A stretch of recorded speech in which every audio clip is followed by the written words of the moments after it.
China critica protecionismo europeu, resposta à investigação ao financiamento público da indústria chinesa de veículos elétricos. Criminoso, diz o Parlamento Europeu. Eurodeputados aprovam resolução que declara Lukashenko como cúmplice de Putin. Alerta humanitário na Líbia, corpos espalham-se nas ruas, ajuda internacional começa finalmente a chegar ao país.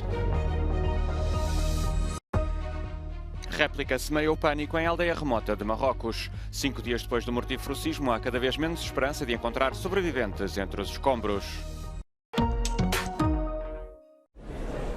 Preocupada e insatisfeita, assim está a China com a notícia de que a União Europeia vai lançar uma investigação sobre os subsídios concedidos aos fabricantes chineses de automóveis elétricos.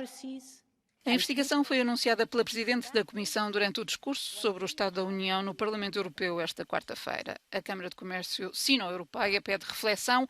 Os representantes das empresas da Europa que operam na China pedem à Comissão para não recorrer a instrumentos comerciais unilaterais. Pequim acusa Bruxelas de protecionismo flagrante que vai distorcer e perturbar a cadeia global de fornecimento automóvel, mesmo dentro do bloco europeu. O investimento chinês na Europa foi uma das questões discutidas na reunião entre von der Leyen e o primeiro-ministro da China na recente cimeira do G20. Bruxelas tenta encontrar um equilíbrio entre a promoção do comércio com a China que não prejudique os produtores europeus.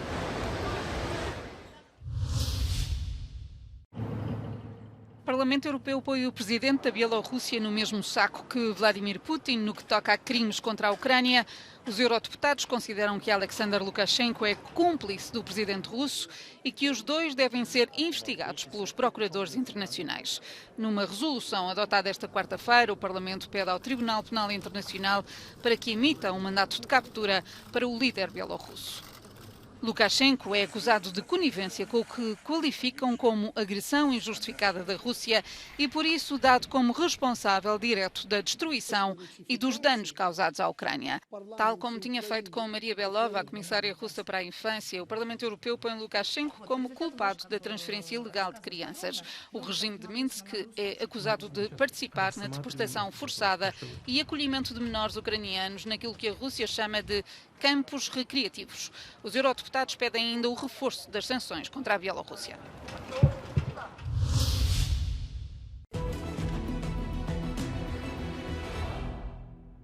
In what appears to be Kyiv's most ambitious strike on the Russian-controlled port since the full-scale invasion began, Ukrainian forces launched an extensive attack on a ship repair facility in Sevastopol in annexed Crimea.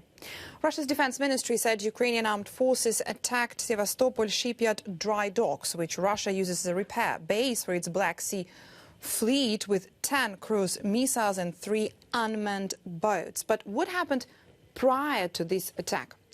Over the past few days, Ukraine's military intelligence said Ukrainian forces have regained control of several gas and oil offshore drilling platforms from Russia. They were seized by Russia during the invasion and consequent annexation of Crimea in 2014.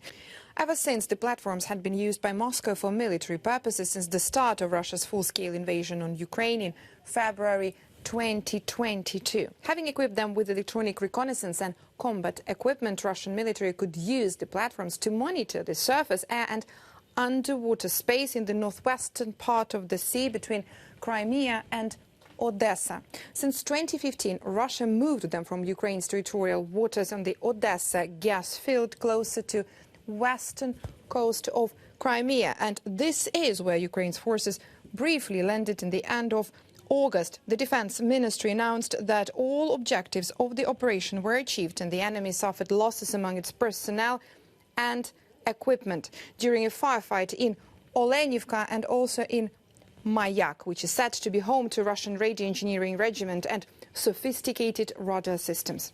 This area contained extensive air defenses and missile sites, including advanced systems. Kyiv said that each of these operations brings Ukraine a step closer to liberating Crimea. A Roménia começou a construir abrigos antiaéreos perto da fronteira com a Ucrânia. As infraestruturas são a resposta de Bucareste ao sentimento de insegurança que se instala após, na semana passada, terem sido encontrados destroços de drones russos nas proximidades. Plauru, localidade romena em frente ao porto ucraniano de Ismail, vai receber os 2 primeiros abrigos. Nu arată estetic, pentru că a fost o intervenție rapidă. Oamenii s-au simțit în nesiguranță și s-a încercat, dar vor veni investiții majore în toate zonele de frontieră, ținând cont de ceea ce face Federația Rusă în perioada următoare. Nu aș vrea să intru în aceste detalii, primul rând detalii militare. A Roménia, membro da NATO, tem visto os ataques com mísseis a aproximarem-se da fronteira. Ainda esta quarta-feira foram encontrados fragmentos de um possível drone em território romeno. A descoberta acontece no mesmo dia em que a Rússia atacou os portos ucranianos de Reni e Ismail, situados no rio Danúbio, do lado da vizinha Ucrânia. Sobreviventes percorrem Derna à procura de um rosto familiar entre os corpos que as equipas de resgate alinham na rua. Os profissionais varrem escombros e até o mar à procura de corpos nesta cidade costeira da Líbia. Foi aqui que a tempestade do fim de semana causou o colapso de 2 barragens, desencadeando uma inundação mortal.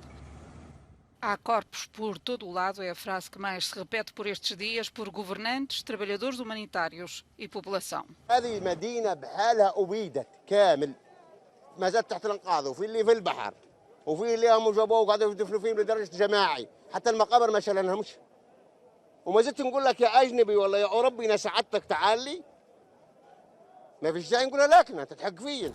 Só na cidade de Derna são contabilizados mais de 2.300 mortos. No país, a conta sobe acima dos 5.000, mas há 9.000 desaparecidos. A ajuda internacional está a caminho. A Jordânia enviou um avião militar de carga carregado de apoio humanitário.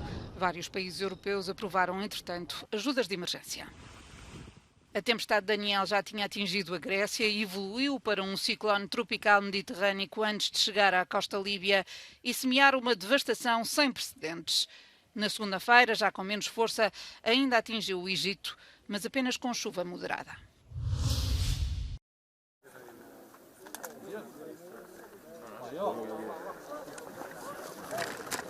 Uma réplica do mortífero sismo que abalou Marrocos semeou o pânico na aldeia de Imi Emtala, nas montanhas do Atlas. Voluntários e socorristas, incluindo uma equipa de resgate espanhola, trabalhavam entre os escombros, cada vez com menos esperança de encontrar sobreviventes 5 dias depois do terremoto que fez, segundo o último balanço oficial, perto de 3.000 mortos e mais de 5.600 feridos. As autoridades marroquinas ordenaram a instalação de tendas hospitalares e abrigos provisórios nas regiões afetadas para receber alguns dos 300.000 deslocados, segundo as estimativas das Nações Unidas. Face à amplitude da catástrofe, Rabat apelou às ajudas da Espanha, Reino Unido, Qatar e Emirados Árabes Unidos. Em Marrakech, entre centenas de edifícios destruídos, voluntários locais e estrangeiros também ajudam como podem. En este momento se ve más la fuerza del pueblo marroquino y un poquito menos las instituciones, pero están trabajando ellos también. As autoridades marroquinas foram criticadas por recusarem ajuda de outros países, como a França. A Cruz Vermelha lançou um apelo a fundos de 100 milhões de euros. A assistência às zonas mais remotas e operações de busca decorrem agora em ritmo acelerado face às previsões de chuva, que poderão complicar bastante as tarefas.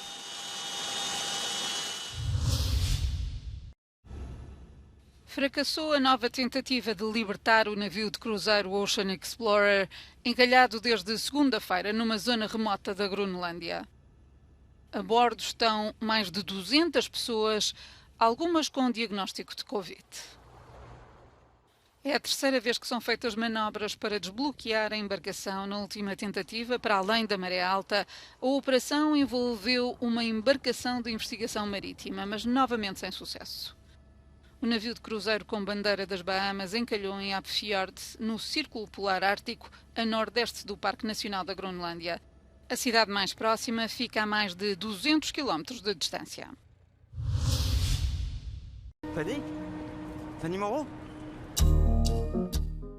O Woody Allen escolheu Paris como pano de fundo para o seu último filme, Coup de Chance, que chegará ao grande ecrã no outono. A história de uma jovem esposa que se afunda numa teia de mentiras e adultério. Um filme totalmente falado em francês, que é também a 50ª longa-metragem do argumentista e realizador veterano norte-americano. Woody Allen diz que a cidade que escolheu, Paris, tem bastantes semelhanças com a sua Nova Iorque natal.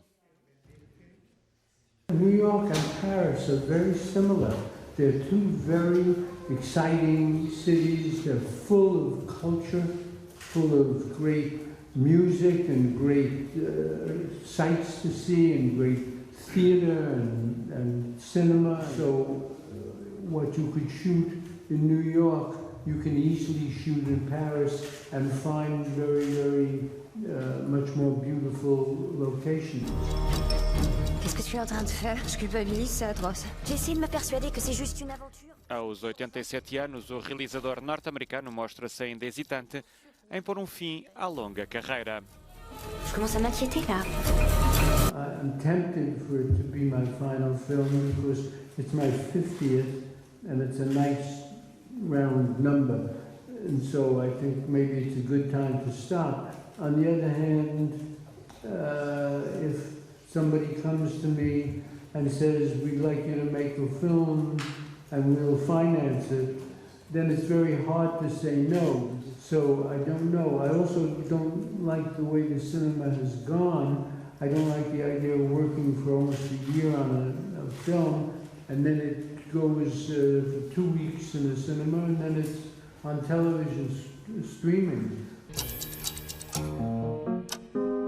Vous êtes bien sûr de vouloir savoir la vérité?